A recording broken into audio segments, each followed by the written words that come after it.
If you asked me 2 years ago how my marriage was, I would have said it was solid. Not perfect, no marriage is, but strong enough to weather anything. Emma and I had been together for 8 years, married for 6. We met at a mutual friend's dinner party, where she was wearing this simple white sundress, laughing so hard she nearly spilled her wine. She was magnetic in a quiet way. No pretense, no games. Or at least that's what I believed back then.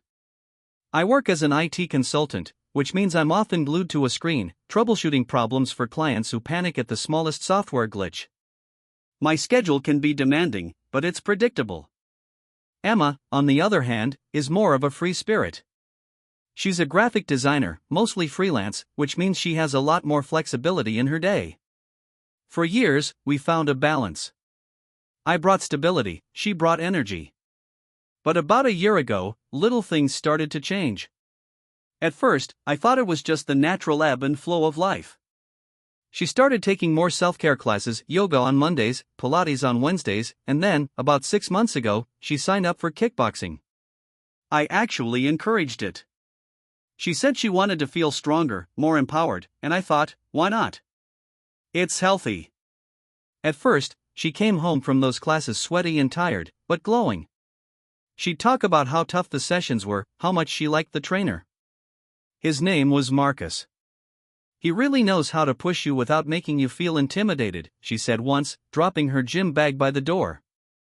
I remember she said it so casually, I barely registered it. Marcus was just another name in her day. Then the late classes started. He's adding an advanced session, she explained one Thursday night. It's later in the evening, but it's a small group, more personal. I told her to go for it. I trusted her completely. That's the thing about trust, you don't realize how fragile it is until it shatters. I noticed her wardrobe shifting, subtly at first. She started wearing tighter workout clothes, new sports bras, and leggings I'd never seen before. She claimed she needed better gear for training. She also started staying longer after class. Sometimes we all grab smoothies together, she'd say with a smile that didn't quite reach her eyes. I should have seen the signs, but I didn't want to. It wasn't just her schedule that changed. She grew distant in ways I couldn't put my finger on. She was still affectionate, but in a distracted way, like her mind was somewhere else. Our intimacy, it didn't vanish overnight, but it became mechanical, obligatory. When I touched her, she seemed present physically but miles away emotionally. I told myself it was just a phase. Maybe she was stressed about work, maybe she was just focused on her fitness goals. I even tried to be supportive, buying her new gloves and a sleek gym bag for her birthday. She hugged me, thanked me, but there was a flicker of something in her eyes I couldn't read. Guilt? Or was I imagining it? The turning point came on a rainy Tuesday. She had told me she was going to an extra long session that evening. I'd been working late, so I decided to surprise her by picking up dinner from her favorite Thai place. When I pulled up near the gym around 8:30, her car was parked there, but the building was dark. The sign said classes ended at 7:30 that day. Confused, I waited. 15 minutes later, she emerged, not in workout clothes but in a casual dress, her hair damp from a shower. And she wasn't alone. Marcus walked her out. He was tall, lean, with that quiet confidence some guys naturally have. He said something that made her laugh, a soft, intimate laugh I hadn't heard in months. Then he touched her arm lightly, and she didn't flinch. She leaned into it. I didn't stay long enough to see if they kissed. I couldn't. My heart was pounding, my palms slick against the steering wheel. I told myself maybe it was nothing, maybe they were just friends. But deep down, I already knew. That night, she came home later than usual. She smelled different, clean, like she'd just showered, but there was an unfamiliar cologne lingering faintly on her clothes. She smiled at me, asked if I'd eaten yet, and talked about her hard class as if nothing had happened. I stared at her, wondering if she could feel the shift in the air between us. I didn't confront her. Not yet. I needed to be sure. So I started paying attention, really paying attention. And the more I watched, the more the pieces didn't add up. After that rainy Tuesday, I couldn't look at Emma the same way. Every little detail seemed amplified: the way she checked her phone more often, the way she sometimes smiled at messages and then quickly locked the screen when she saw me glance over. The excuses for late nights at kickboxing started to sound rehearsed, too neat. And the intimacy between us, it became hollow. She kissed me goodnight, but her lips felt cold. I didn't want to be the paranoid husband who jumps to conclusions. But I also couldn't shake the image of her laughing softly with Marcus under the dim gym light, her posture relaxed, like she was with someone who made her feel more alive than I did. So I started paying closer attention. I checked her gym schedule online. There were no late sessions on the days she claimed she had them. I even called the gym one evening, pretending to inquire about classes. The receptionist casually told me Marcus left at 7 p.m. sharp. Yet Emma was getting home at 9. One Thursday, I decided to follow her. I felt sick even thinking about it, but I had to know. She kissed me on the cheek, said, "Don't wait up, this session might run late." I nodded, pretending everything was normal, then waited 15 minutes before getting in my car. I kept my distance as I trailed her to the gym. She parked and went inside. For about 40 minutes, the lights were on.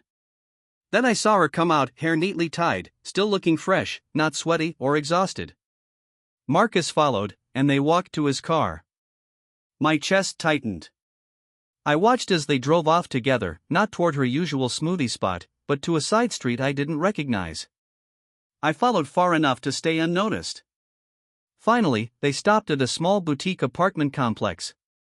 My stomach dropped when I saw them walk inside together. I sat there for an hour. 2.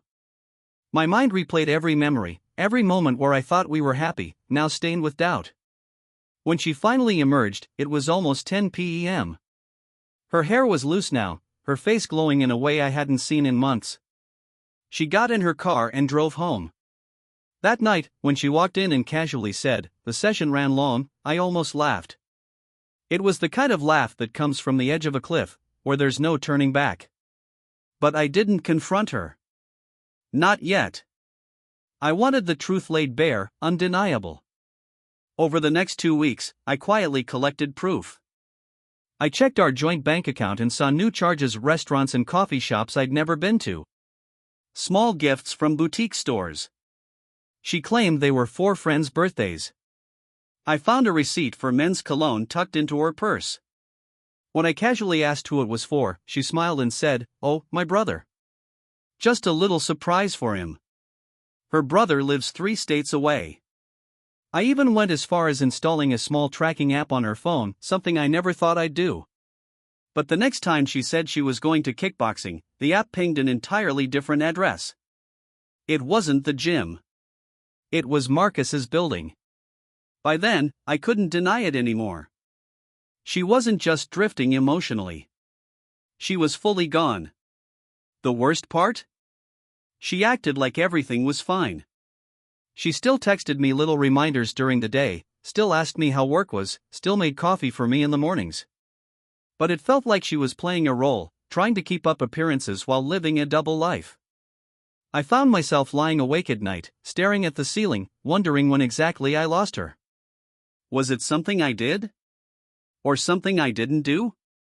Had I become too predictable, too safe?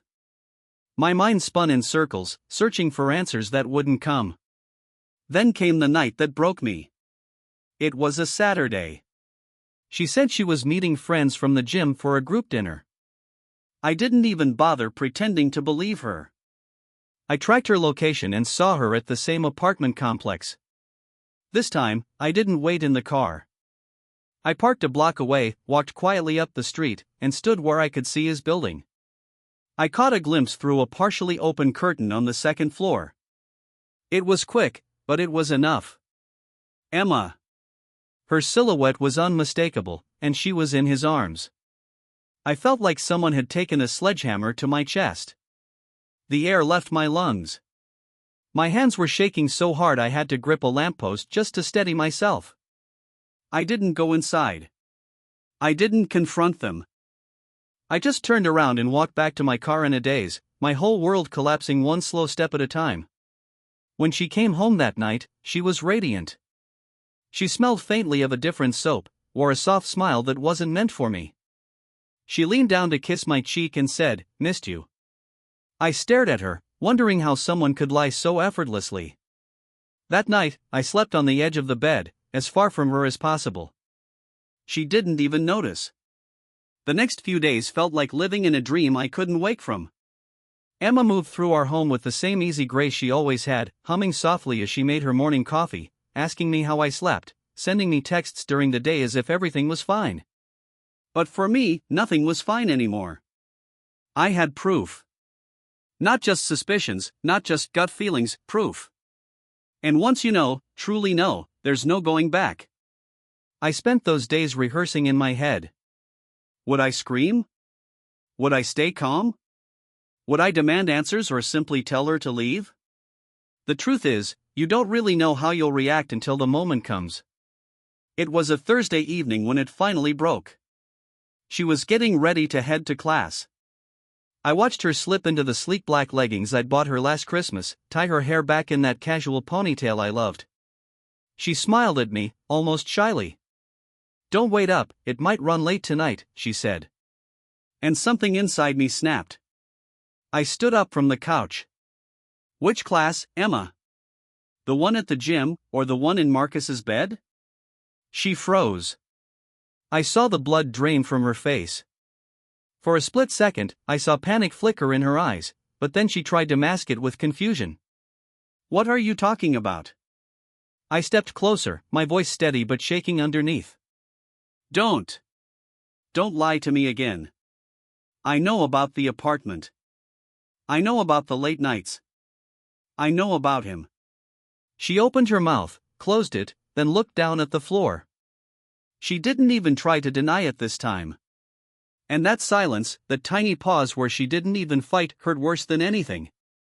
"How long?" I asked. My voice cracked. She hesitated. "A few months. A few months." Like those words were supposed to make it better. I laughed, but it wasn't a happy laugh.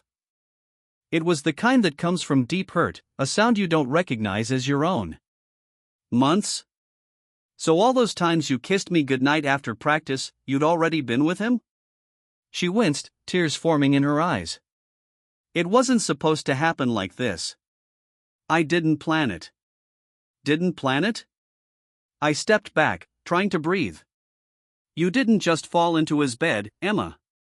You chose this. You chose him. Over me. Over us." Her tears spilled over, and she reached for me, but I stepped away. "Please, just listen. Marcus, he made me feel." Don't you dare finish that sentence." My voice was sharper now, trembling with anger. "Don't you ever tell me what he made you feel. Because I know what you made me feel, like a fool." She sobbed, covering her face. "I'm sorry. I didn't mean to hurt you. I felt invisible. You were always working, always tired. And then Marcus." "Stop!" I shouted. The sound echoed in the room, and she flinched. "Don't you dare make this my fault. I wasn't perfect, but I loved you. I trusted you. I gave you everything, Emma. And you threw it away for a fling with your coach?" She lowered her hands slowly, looking at me through tear-streaked cheeks. "It wasn't just a fling," she whispered. "That cut deeper than anything else." I stared at her, numb. "So what now? Are you leaving? Or do you expect me to forgive this?" She didn't answer right away. Her silence was the answer. I walked past her, grabbed my jacket and keys. "I can't even look at you right now." My voice was low, tired. "When I come back, I want you gone." She gasped, like she hadn't expected it to end so definitively. "Please, don't." "Gone, Emma." I didn't raise my voice, but the finality in it made her stop. I left without looking back. That night, I drove aimlessly through the city. I parked by the pier, staring out at the dark water. I thought about the life we'd built, the vacations, the quiet Sunday mornings, the silly little rituals we had. All of it felt like it belonged to someone else. When I came home hours later, the apartment was silent. Her shoes were gone. Her closet half empty. She'd left a note on the kitchen table. "I'm sorry. I never meant for it to end this way. I'll give you space. I know you hate me right now, and maybe you always will. But please believe me, I did love you. Emma." I sat at the table staring at that note until the sun came up. It's been 3 months since that night. We're officially separated now. She's moved in with Marcus. I saw it on social media even though I tried not to look. I've been sleeping in the guest room of my brother's house, trying to rebuild myself from the inside out. Some days are easier than others. I'm learning that grief doesn't just apply to death, it applies to the loss of trust, of love, of the person you thought you knew. But slowly, I'm healing. I've started running again, something I hadn't done in years. I see friends more. I've stopped replaying the betrayal in my head every night. Do I still miss her? God, yes. But I'm also learning to miss who I thought she was, not who she turned out to be. One day, I'll be okay again. Maybe not today. But someday.